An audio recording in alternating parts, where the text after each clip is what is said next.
Yo, selamat datang di Freaks Channel. Kali ini gue akan membahas tokoh sekaligus alur cerita dari manga Sumatsu no Valkyrie kembali di ronde 2 ini. Oke, tak perlu berlama-lama lagi, langsung saja. Jadi di ronde pertama, pada duel antara Thor melawan Lubu, pertarungan berlangsung dengan sengit. Namun pertarungan sendiri diakhiri dengan kekalahan Lubu, yang artinya kekalahan juga bagi umat manusia. Dan yap, 1 poin untuk kubu para dewa. Lalu di ronde 2 ini, Brunhild pun kemudian memilih petarung kedua yang akan mewakili umat manusia selanjutnya, yaitu berkas nomor 1, sang manusia pertama sekaligus Father of Humanity, Adam, melawan Raja dari para dewa, dan tentu saja The Father of the Gods dari Yunani, Zeus. Tapi sebelum ke alur pertarungan, seperti biasa gue akan membahas profil kedua petarung ini terlebih dahulu. Dan perlu digarisbawahi, gue membahas tokoh-tokoh yang ada di manga ini berdasarkan dari cerita di anime manganya. Oke, jadi yang mewakili umat manusia di ronde kedua ini ada sang manusia pertama, Adam.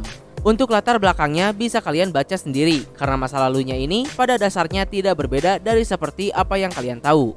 Sementara untuk penampilannya, Adam ini memiliki perawakan yang kecil dan terlihat sama sekali tidak mengintimidasi. Bahkan menurut penonton di sana, ia malah terlihat imut.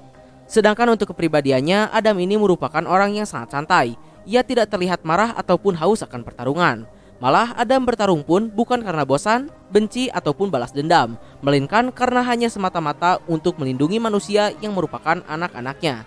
Dan karena hal itu pula, menurut Brunhild, Adam ini merupakan seorang pria sejati. Selanjutnya untuk kemampuannya, walaupun tubuh Adam ini terlihat kecil, tapi jangan salah, ia memiliki kekuatan dan pertahanan yang luar biasa. Pertahanan Adam bahkan bisa menahan serangan-serangan dari Zeus dalam mode Adamasnya, yang mana serangan itu sendiri sebenarnya dirancang sebagai serangan one hit kill.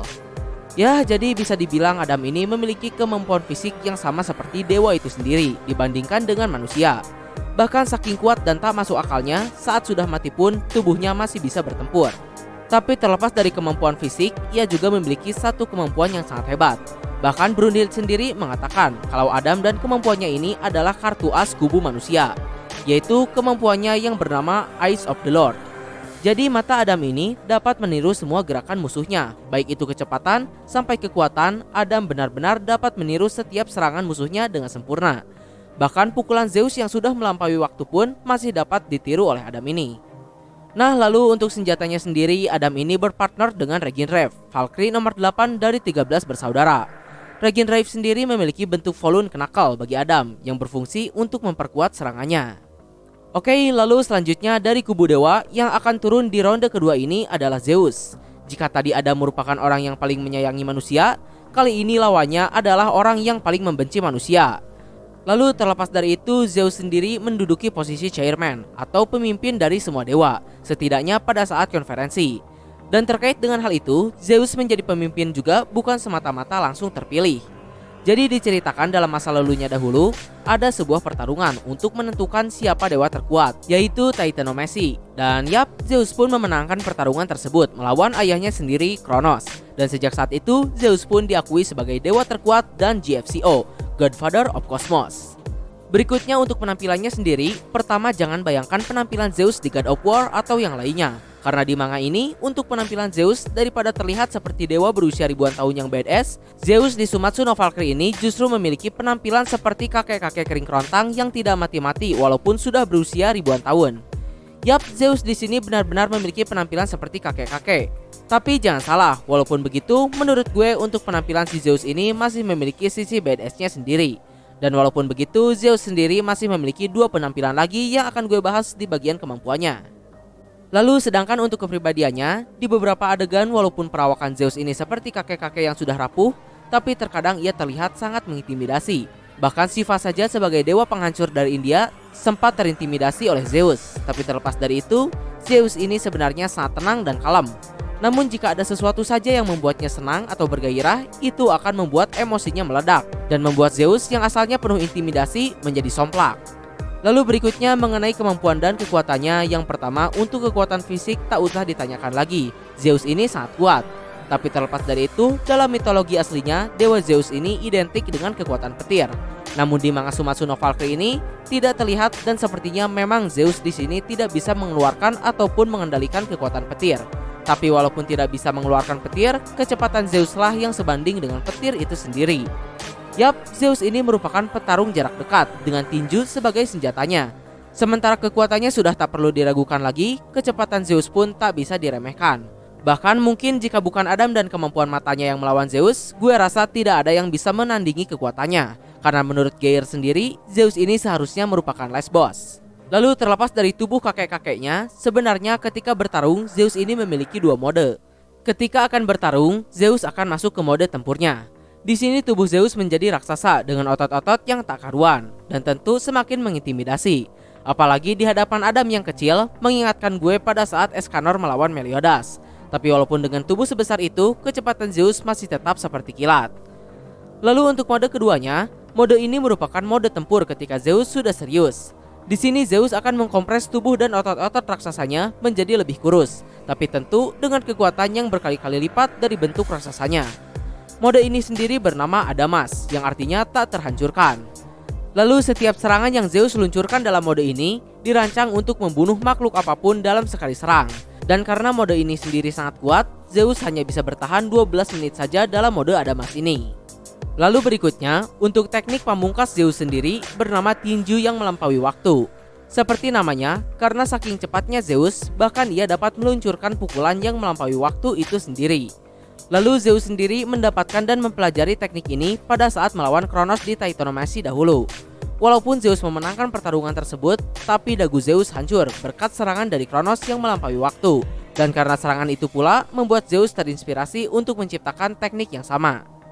Dan yang terakhir untuk alur pertandingan di ronde 2 ini, sebenarnya sebelum ronde kedua dimulai, dari kubu dewa seharusnya yang akan bertarung pada ronde ini adalah Shiva. Namun kemudian ketika di lorong arena, Zeus bertemu dengan Shiva dan berkata bahwa itu adalah gilirannya. Tentu saja Shiva tidak memahami permintaan Zeus tersebut karena Shiva juga sama-sama dewa yang haus akan pertarungan. Namun Zeus terus meminta gilirannya pada Shiva hingga akhirnya Zeus pun dengan badass-nya berhasil menjatuhkan dan mengintimidasi Shiva. Bahkan pertarungan antara Zeus dan Shiva hampir pecah di sana. Tapi di sana juga untungnya Shiva masih bisa mendinginkan kepalanya dan masih menganggap kalau Zeus adalah seniornya. Dan ya giliran Shiva pun diganti oleh Zeus. Tapi terkait dengan itu, menurut gue alasan Zeus bertukar dengan Shiva ini karena gue rasa Zeus tahu kalau Adam itu kuat. Karena ketika mendengar nama Adam pun Zeus sempat kaget dibuatnya. Lalu berikutnya, sebelum pertarungan dimulai, Zeus pun masih mengancam-ngancam dan memprovokasi Adam. Bahkan Zeus juga memberikan Adam waktu untuk bergabung dengan volunya Regenerate. Dan setelah itu, akhirnya pertarungan pun dimulai. Pada ronde 2 ini, serangan pertama dibuka oleh Zeus. Dalam 0,01 detik, Zeus langsung melancarkan tinjunya pada Adam. Melihat serangannya berhasil dihindari, Zeus pun kemudian secara berkala menaikkan kecepatannya sembari menguji kemampuan Adam. Dan tak diduga, Adam bahkan berhasil menghindari semua serangan Zeus dari semua kecepatan yang ia lancarkan. Di sini Zeus cukup terkesan dengan Adam, tapi ia juga berkata jika hanya menghindar itu tidak akan berarti apa-apa. Namun sebenarnya pertarungan dimulai dari sini. Selanjutnya Adam mulai menunjukkan taringnya dengan meniru semua serangan yang telah Zeus luncurkan pada Adam sebelumnya. Bahkan dengan kekuatan dan kecepatan yang sama besar. Dan ya Adam pun berhasil menghajar Zeus dengan tekniknya sendiri. Lalu setelah dihajar oleh Adam, Zeus pun berniat mengeluarkan teknik pamungkasnya. Di sini Zeus meluncurkan tinjunya yang melampaui waktu. Namun lebih gilanya lagi, entah bagaimana caranya Adam sukses meniru teknik tersebut sekaligus menghindari serangan Zeus. Sementara Adam berhasil menghindar, Zeus kena telak oleh serangan Adam hingga terjatuh. Lalu di sini sementara semua manusia mengira Adam telah menang, para dewa tidak percaya kalau Zeus berhasil dikalahkan. Bahkan wasit pun sudah hampir mengumumkan kemenangan untuk Adam. Namun ternyata benar saja, tidak semudah itu bagi Adam. Setelah terluka cukup parah, Zeus pun bangkit kembali. Dan yap, kemudian pertarungan pun berpindah ke fase selanjutnya. Di sini Zeus sudah mulai serius dan masuk ke mode terakhirnya yaitu Adamas dan pertarungan pun berlanjut kembali. Lalu menariknya di sini, walaupun Zeus sudah menggunakan bentuk terkuatnya, bahkan Adam masih bisa meniru dan mengimbangi Zeus dalam mode Adamasnya. Pertarungan pun terus berlanjut hingga semakin intens. Di sini Adam masih mampu untuk menghindari dan membalas setiap serangan Zeus berkat kemampuan matanya. Namun tentu saja kemampuan hebat Adam tersebut bukan tanpa batasan. Karena di sini Zeus terus menyerang dengan kekuatan dan kecepatan yang gila, sehingga Adam pun harus terus mengaktifkan kemampuan matanya untuk meniru dan menghindari setiap serangan dari Zeus. Dengan meniru dan menghindari setiap serangan dewa tersebut, tentu saja membuat mata Adam menjadi terbebani. Dan dari sinilah pertarungan pun berubah menjadi pertarungan ketahanan. Di sini Brunhild juga mengatakan kalau sebenarnya Zeus bisa saja menyerangnya dengan serangan telak. Namun sayangnya Adam memiliki mata yang dapat meniru semua tekniknya, sehingga Zeus pun lebih memilih pertarungan ketahanan walaupun dengan resiko yang sama-sama besar. Lalu pertarungan pun masih terus berlanjut. Mata Adam sudah hampir mencapai batasnya. Begitu pula dengan Zeus, dia juga sudah sama-sama hampir mencapai batasnya karena terus menerima serangan dari Adam. Namun tidak lama kemudian, Adamlah yang pertama menyentuh batasannya. Matanya sudah tidak bisa menampung pergerakan dari Zeus lagi dan rusak. Dan di sini untuk pertama kalinya Adam pun terkena serangan dari Zeus. Dan ya, pada saat ini sudah jelas kekalahan bagi Adam. Namun dengan semangat dari para anak-anaknya membuat Adam membara kembali.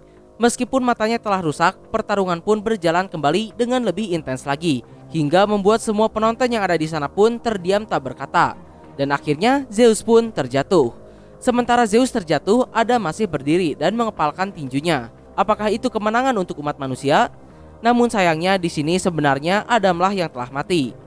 Jadi sebenarnya ketika Adam mendapatkan semangat dari para manusia, saat itu Adam sudah dalam keadaan tak bernyawa. Namun meskipun begitu, tubuhnya masih terus bertarung dan mengajar Zeus. Sangat gila sekali bukan? Animanga Sumatsu no Valkyrie ini memang berada di luar logika dari dunia animanga sekalipun. Dan ya, di ronde kedua kubu dewa kembali mendapatkan poin.